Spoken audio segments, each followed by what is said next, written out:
a la querida Alina Duarte, nuestra reina de Xochimilco, nuestra corresponsal, y nuevamente saludo al querido Toño Ruiz, porque vamos a entrarle a una mesa de diálogo sabrosa, muy de sin censura, con Alina, con Toño, con su servidor, porque bueno, hay muchos temas de los que hay que hablar. Te saludo con mucho gusto, Alina.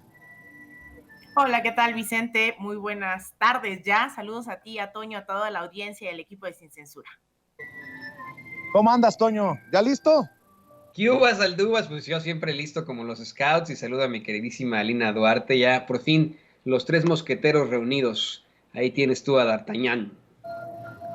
Oye, déjenme decir así, con mucho gusto, para iniciar, para poner el tema sobre la mesa, que hoy literalmente debuta en las mañaneras el querido José Manuel Fuentes, analista geopolítico, reportero hoy de Capital 21, el canal de la Ciudad de México, amigo de Sin Censura. Es más, creo que lo tenemos invitado para hoy por la noche a Sin Censura Nocturno.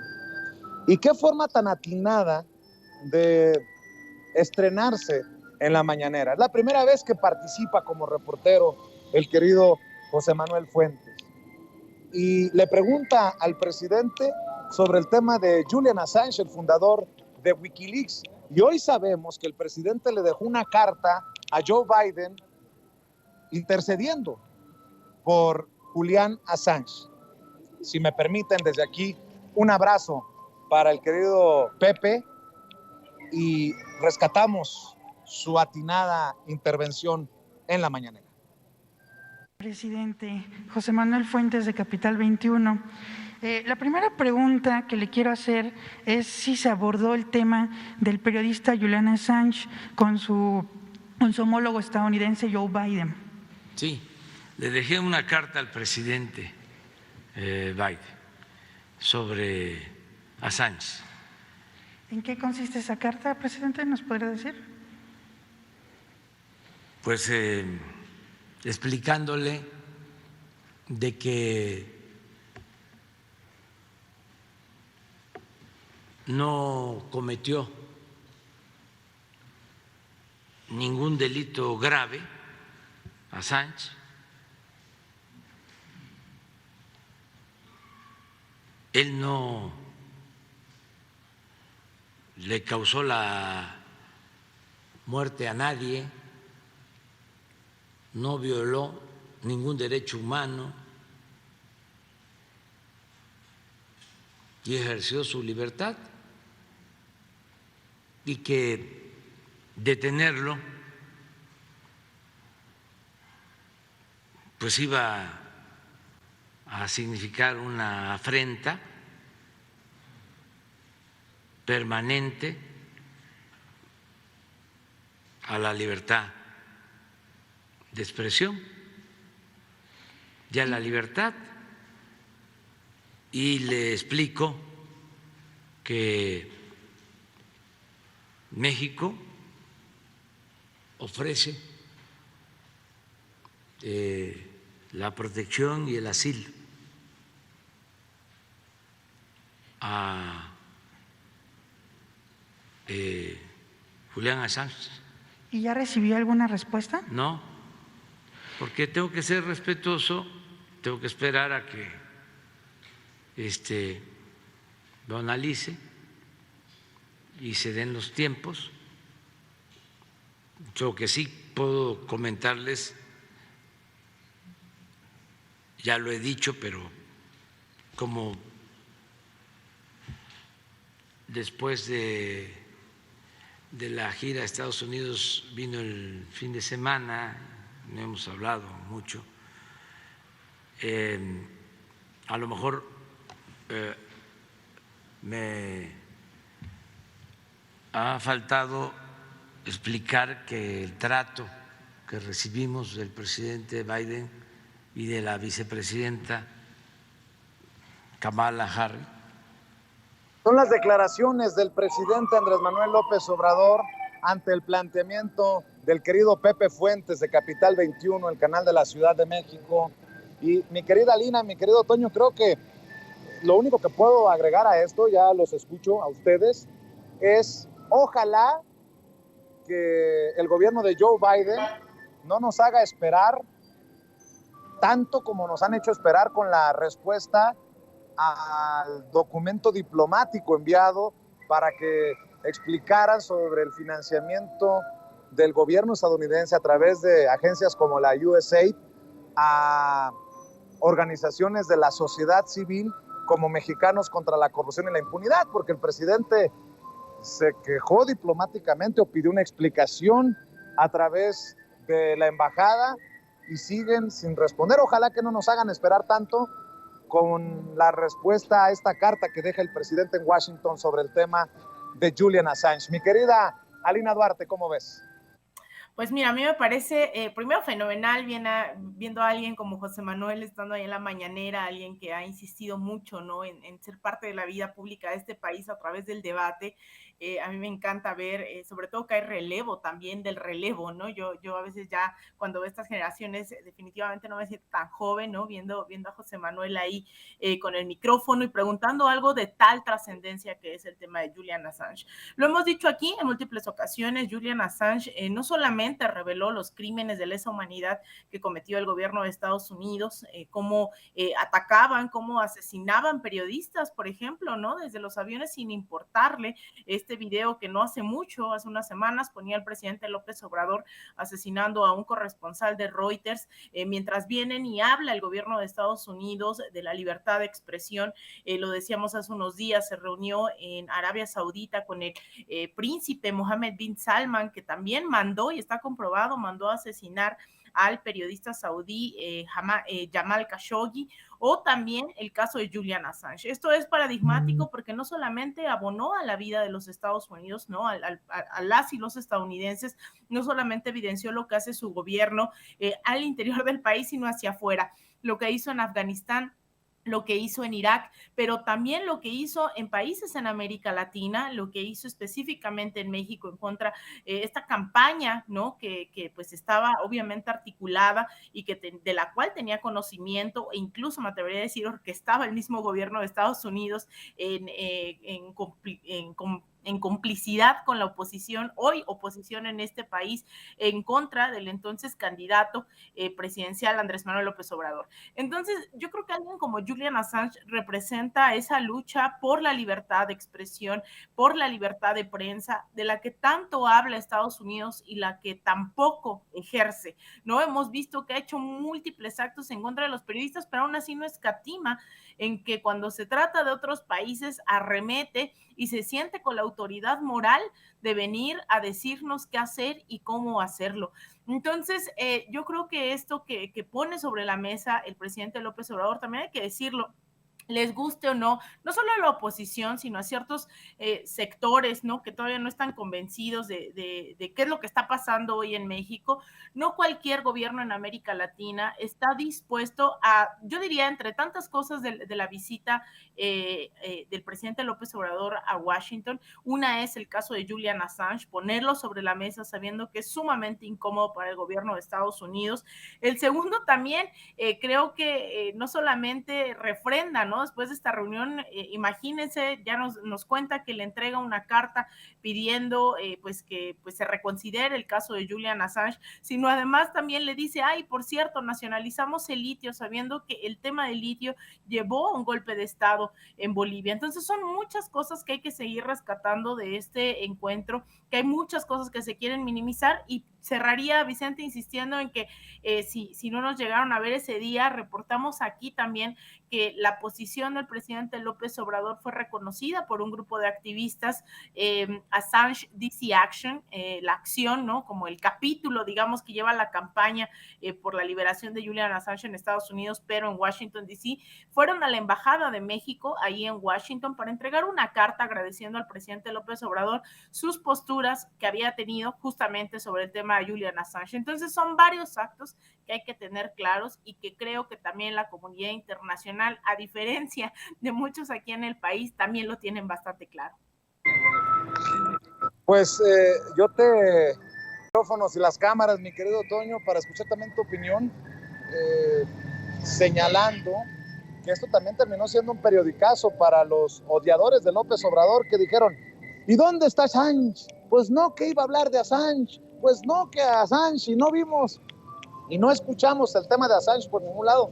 Pues ahí aclara el presidente, sí, le dejé una carta, entendiendo que no todos los temas, o que no iban a tener tiempo para todos los temas, le dejo una carta, dice, puntual sobre el tema de Assange, y nuevamente, pues ofreciendo que México le dé asilo al fundador de Wikileaks, Toño.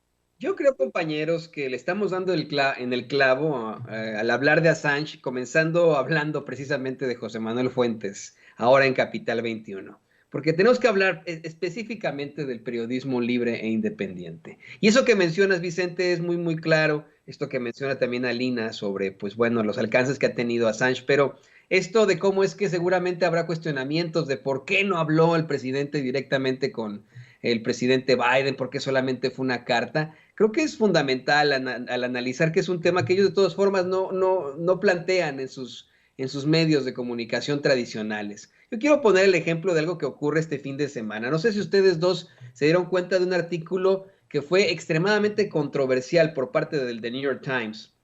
Es un artículo en el que dan a conocer que el dólar está en su nivel más alto, en su nivel más fuerte, dice más fuerte en comparación con otras pues monedas, pero al poner este comparativo, esta gráfica, sale el New York Times poniendo que México está también extremadamente fuerte. No lo mencionan para nada en el artículo, yo lo poní en redes sociales. No sorprende que el New York Times no hable de esto, de México, que solamente se dedica a poner la parte de Estados Unidos. Lo digo por la credibilidad.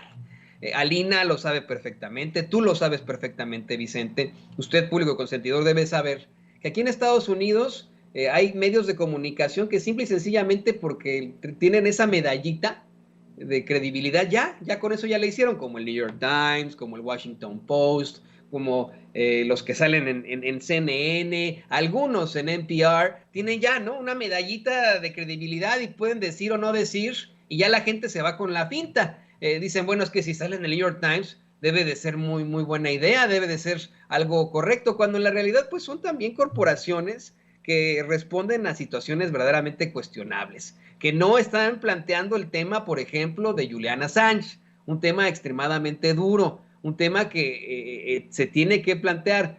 Miren, considero que es evidente que hay mucha presión para que se castigue al fundador de Wikileaks, debido a que, miren, en esto sí estoy convencido, no solamente exhibe al gobierno de los Estados Unidos, sino a los más poderosos del mundo.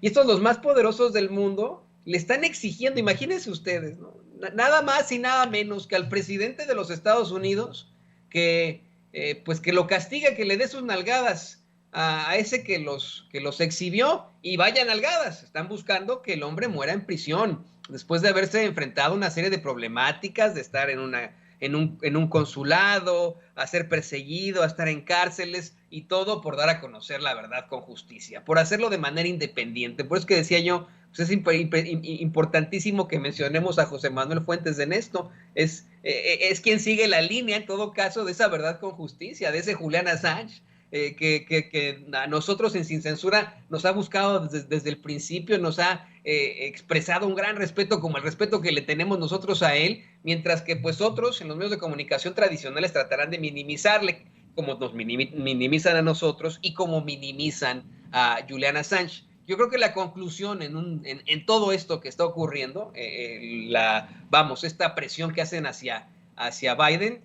será que si el presidente Biden actúa, una vez más, se habrá atrevido a romper con el status quo y podrá ser un hito en la historia como presidente de los Estados Unidos. Si no, pues nos daremos cuenta que en todos lados se cuecen habas, y que si no le disminuye o le conmuta la pena a Assange, pues quedará claro que hasta el presidente de los Estados Unidos se le puede presionar, y eso es extremadamente preocupante.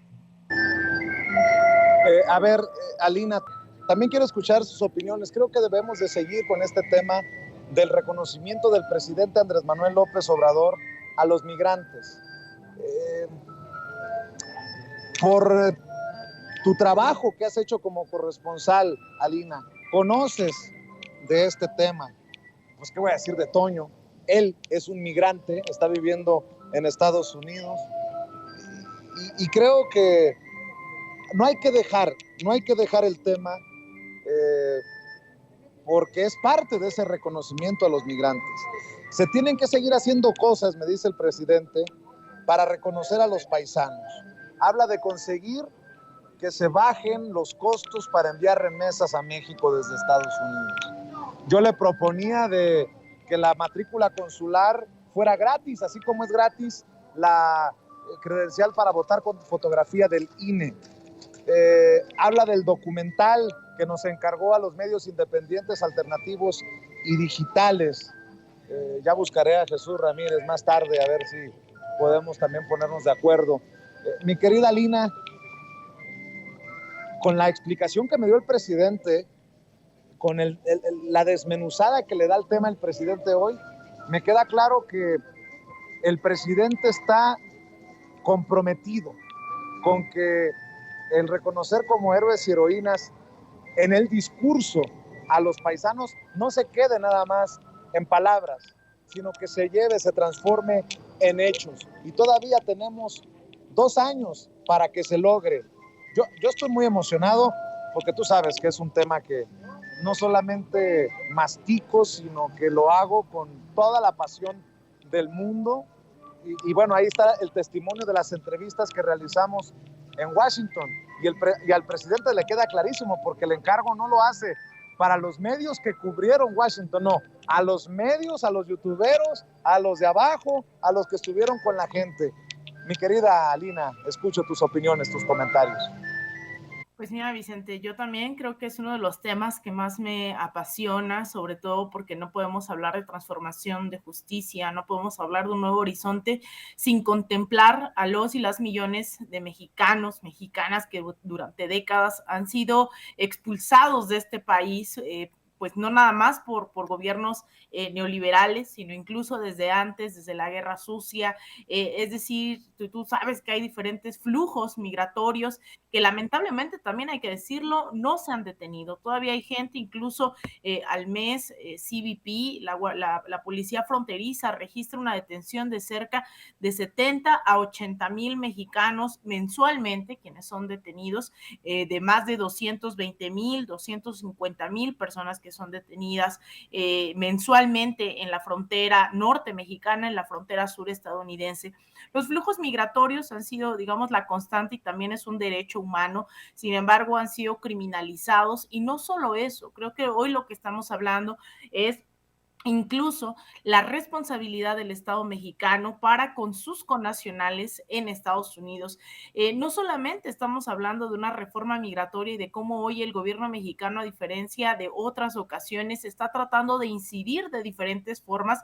Rescataba yo algunas opiniones para un programa que hice el día de ayer para medios públicos y entrevistaba yo a nuestros paisanos, nuestras paisanas, cómo veían esto que se ha planteado, si realmente era algo concreto y decían, pues es interesante porque sabemos que la reforma migratoria de Biden pues ya está, ¿no? En un nivel en donde no va a avanzar. Biden propuso nacionalización, ciudadanización de muchos migrantes, lo cual no está ocurriendo. Después se propuso una parol, ¿no? Que implicaba residencia por 5 años.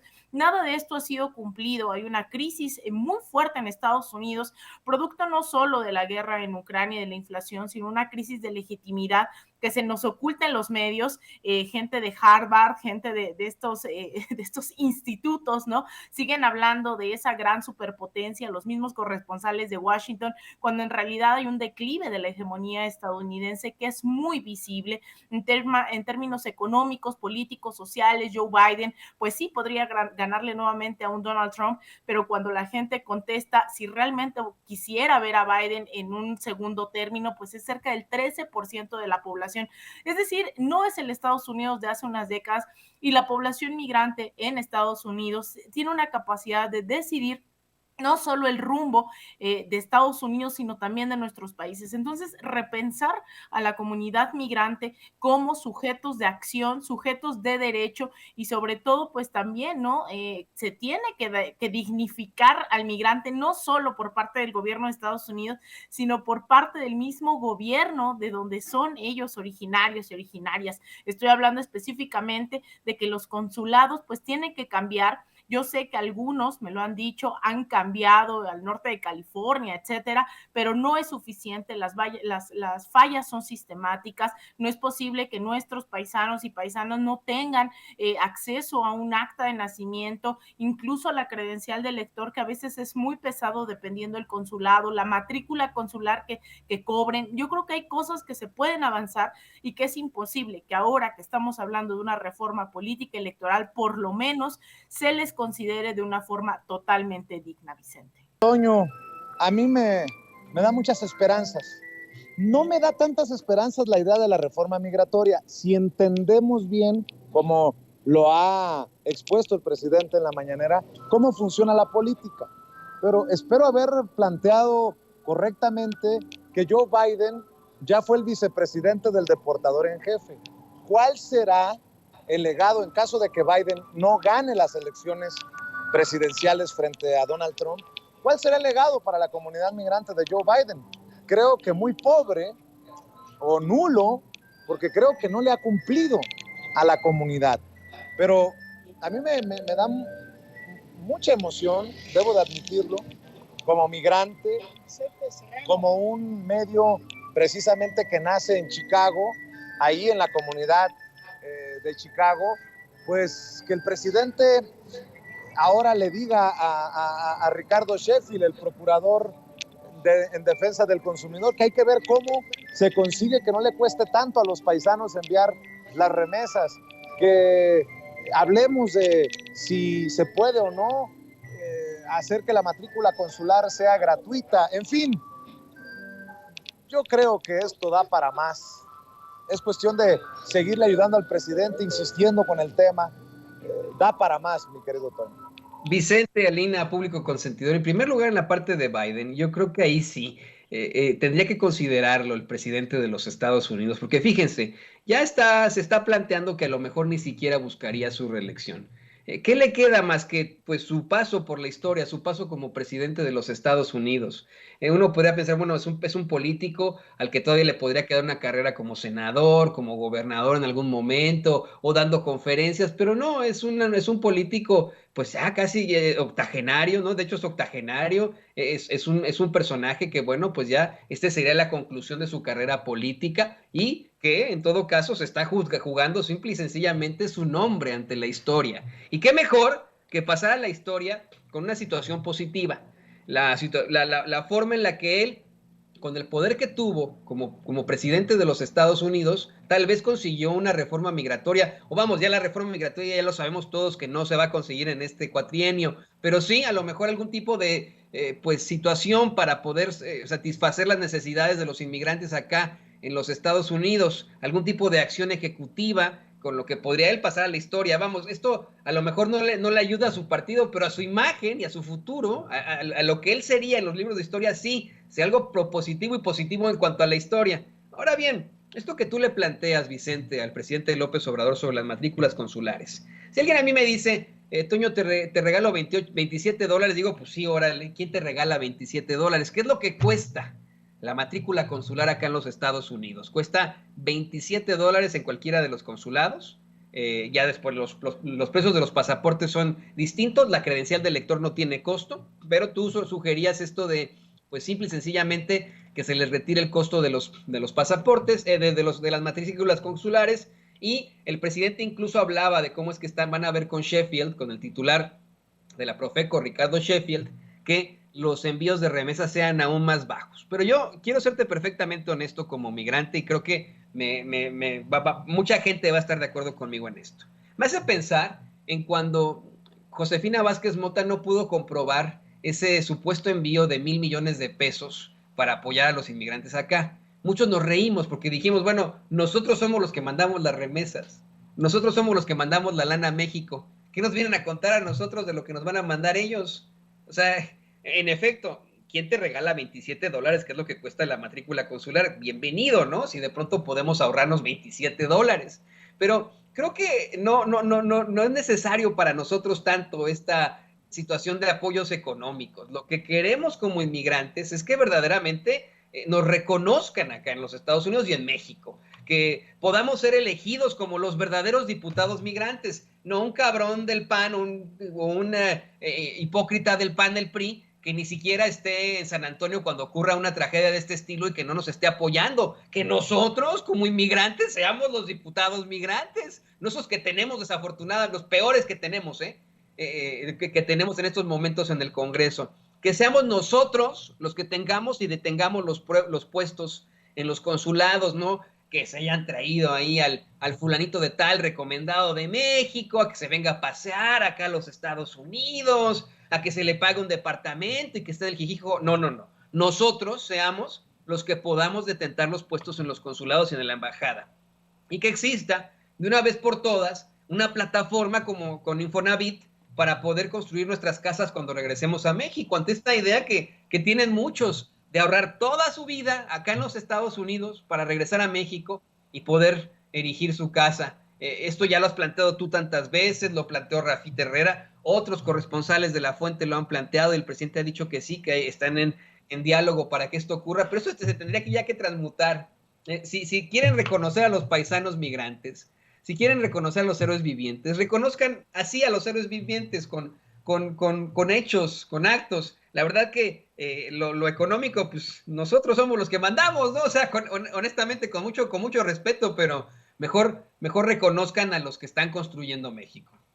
Toño, solo para cerrar y que chillen los que tengan que chillar, México aparece en el top 10 de los países de América con la gasolina más barata. México logró ubicarse en el top 10 de los países en América con la gasolina más barata, mientras que a nivel mundial se encuentra en la posición 44. México, obviamente, de acuerdo a esto que se publica, tiene mejores precios que Estados Unidos y Brasil. Y de hecho, hoy el presidente también fue crítico en el planteamiento que le hacía y la respuesta que nos daba. No se atreven, les cuesta trabajo atreverse, animarse en Estados Unidos, hablar siquiera de los subsidios de la gasolina. Bueno, no nos andábamos pitorreando hace unos días que el presidente Biden les pidió a las compañías de gas, a las de gasolina, que le bajaran 2 yemas a su chocomil con los precios, que ayudaran, y muchos decíamos, ya se obradorizó Biden, ¿no? El socialismo ha infectado al presidente de Estados Unidos, va camino a Venezuela.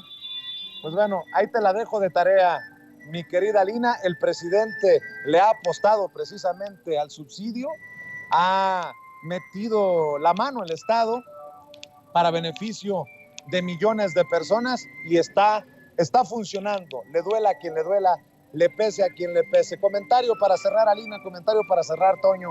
Te escucho, Alina. Mira, en realidad, Vicente, a mí lo que me sorprendió mucho justamente de esta visita del presidente López Obrador a Washington, entre varias cosas que no se rescatan o que ponen el acento, sobre todo la oposición, en otras nimiedades, es el hecho de que menciona, ¿no? Creo que muchos y muchas hemos insistido en que, o creemos que evidentemente tiene que haber una transición del modelo de combustibles fósiles en la medida de lo posible y pues México, ¿no? Se le ha cuestionado mucho eso cuando de repente el presidente López Obrador dice que está en ese camino, ¿no? Y se lo plantea a Joe Biden, le habla de esta transición energética y mientras eso ocurre, a la par, simplemente en los últimos meses en Europa las gasolinas han subido hasta 400% su precio original. Y esto no tiene que ver solo con las gasolinas. Cuando hablamos de los hidrocarburos, estamos hablando de la inflación y estamos hablando del encarecimiento de la vida.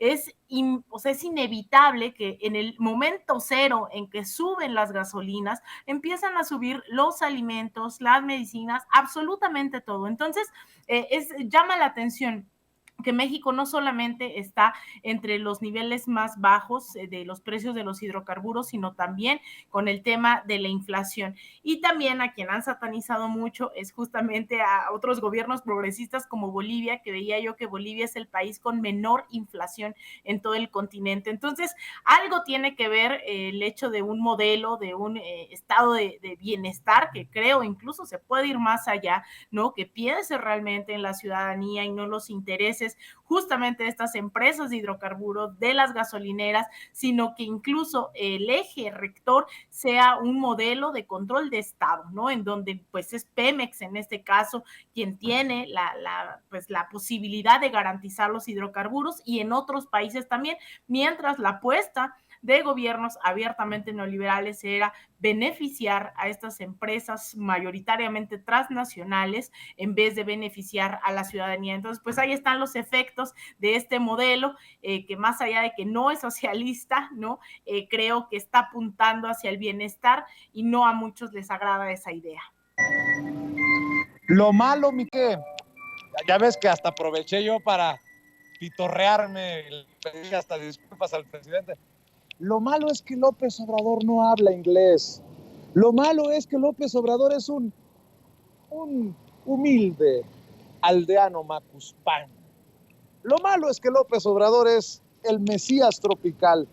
Pues les arde que el presidente, sin hablar inglés, y sí, desde Meritito, Tabasco, esté haciendo cosas en beneficio de nuestro país, de nuestra nación. Así que yo creo que también es momento de decirle a la gente, advertirle a la gente, que por más que lean estos periódicos que estoy revisando yo aquí, me entretengo mucho con las columnas. Nada más es cuestión de ver las columnas, por ejemplo, que publican en Milenio, en el Universal, en el Reforma. Pues que no se crean. Es más, que no nos crean ni a nosotros a ojos cerrados. Creo que está perfecto, pega perfecto el momento para decírselo a la gente, mi querido Toño. Vicente, Alina, yo la verdad hace 20 años estaría más preocupado de lo que se plantea en los medios de comunicación tradicionales. No más. La realidad es que pues hoy en día esos argumentos muy básicos, argumentos de meme, así son, ¿no? Son puros memes.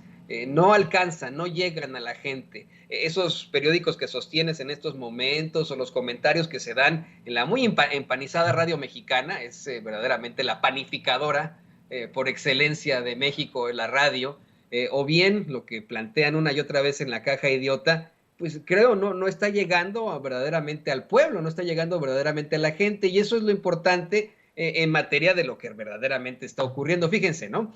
Se plantea una y otra vez que el presidente López Obrador encabeza una serie de políticas clientelares y proteccionistas. Ahí tienen a Dominguín Cuadri haciendo una serie de planteamientos. Todo lo que tenga que ver con López Obrador está mal, a todo se opone, aunque en el pasado no se haya opuesto, y siempre habla de las políticas clientelares y proteccionistas. Pero híjole, el uso adecuado del presupuesto para hacer simple y sencillamente gastos en programas de justicia social ha funcionado. El aprovechamiento de los excedentes de nuestro petróleo para mantener el subsidio a las gasolinas ha funcionado. Yo sé que acabas de regresar a Estados Unidos, sabes a lo que me refiero. Acá, al menos en Kansas City, por ejemplo, estamos pagando $4 mínimo en las gasolineras más baratitas por galón. Y ni se diga en California, ni se diga en Texas, son precios altísimos. Tú lo acabas de ver, Vicente. Está funcionando el uso adecuado de de los excedentes de nuestro petróleo para mantener ese subsidio a las gasolinas. Y lo que mencionaba hace ratito, esta crítica que le hacía yo al New York Times, de cómo es que traen esta nota asegurando con bombo y platillo que el dólar es el más fuerte en una generación, ¿no? El resto de las monedas se están devaluando, etcétera, etcétera.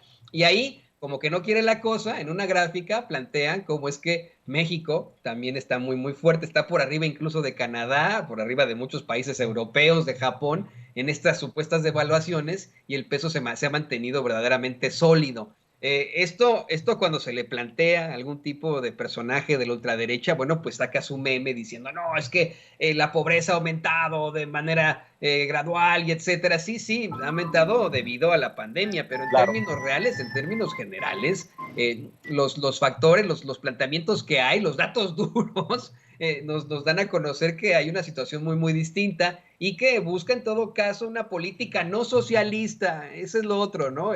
Ven a López Obrador como el más rojillo de los rojillos, como si de pronto se destapara el pecho y tiene ahí una hoz y el martillo. Pues no, verdaderamente es una política como lo establecen en los países escandinavos. Ustedes saben también perfectamente que en Dinamarca, Suecia, Noruega, se tiene estas políticas en las que en efecto existe un libre mercado, pero también políticas de justicia social, en el que la educación, la salud son socialistas. Entonces, pues eso no tendría nada de malo, nada para confrontarse allá. Aquí sí es como para que digan, pero y además de todo, el presidente López Obrador no habla inglés. No, pues, fuck you. Por eso y por más, voy a decirle a Carlos Alarraqui y a uno de sus achichincles, Ángel Verdugo, que suben un video y dice, Ángel Verdugo destroza a AMLO y su visita a Estados Unidos. Es un gobernante insignificante. Le voy a pedir a Ángel Verdugo y a Carlos Alarraqui que agarren la opinión, la hagan rollito, la hagan pomadita en un poquito así con vitacilina. Perdón, Alina, por ser tan grosero, pero que se la unten, ya sabes por dónde. Mi querido Toño, sigues con tu cuenta activa en Twitter y ojalá que sean más personas las que se sumen. ¿Cuál es tu cuenta, por cierto, Toñito? @J. Antonio Ruiz H, ahí aparece en el súper, por favor, échenos la mano. Mire, es simple y sencillamente, no porque yo quiera tener, como dice la canción, cada vez más amigos, y sí, ¿no? Sí quiero tener más amigos y amigas, pero es porque se ha convertido en una selva Twitter, y hay que estar todos comentando, una selva en la que hay muchos trolls y hay muchos bots, que bueno, luego lanzan sus campañitas de 30 personas, pero no llegan a más de 30 likes, ¿no? Los pobrecitos. Y claro, hablan siempre sin nombre y apellido, sin rostro, ¿no? Ahí utilizan pues imágenes de los Simpson para decir que son una persona. Son los cobardes, ¿no? Y usted que no es cobarde, usted que es público consentidor, pues usted sí que nos puede apoyar, nos puede echar la mano aquí en Sin Censura, en el discurso de la selva, el que está en Twitter. Así que por favor, le pido me siga ahí en Twitter, @J. Antonio Ruiz H, y como siempre me dio un gustazo compartir esta mesa de trabajo y de diálogo con mi querido Vicente Serrano y por supuesto que con Alina D'Artagnan. Nos vemos muy pronto, a ver cuándo nos toca otra corresponsalía. Así es, y hay que invitar a Twitter a la gente, aunque te enojes conmigo, aunque hagas berrinches conmigo, ahí andamos en el ring de la rebambaramba, de la lucha libre, del todos contra todos. Mi querida Alina, cerremos invitando también a la gente a tus redes sociales, a tus espacios. Claro que sí, Vicente, te agradezco. Pues a mí me pueden seguir en Twitter en @AlinaDuarte_, en Instagram _Alina Duarte, en Facebook.com /Alina Duarte Periodista, en mi canal de YouTube, y todos los días aquí en Sin Censura, los lunes en la mañana, entre semana de martes a viernes, en Sin Censura Nocturno. Y pues bueno, ahí estamos en redes sociales listos para debatir, para pelearnos con Vicente también, para mandar memes. Entonces, pues bueno, les deseo una muy bonita semana. Te mando un abrazo, Vicente, al Zócalo, a ti, hasta Estados Unidos, Toño, a todo el equipo también y a la audiencia de Sin Censura. Así es, mi querida Alina, mi querido Toño, les agradezco mucho que hayan estado con nosotros en esta mesa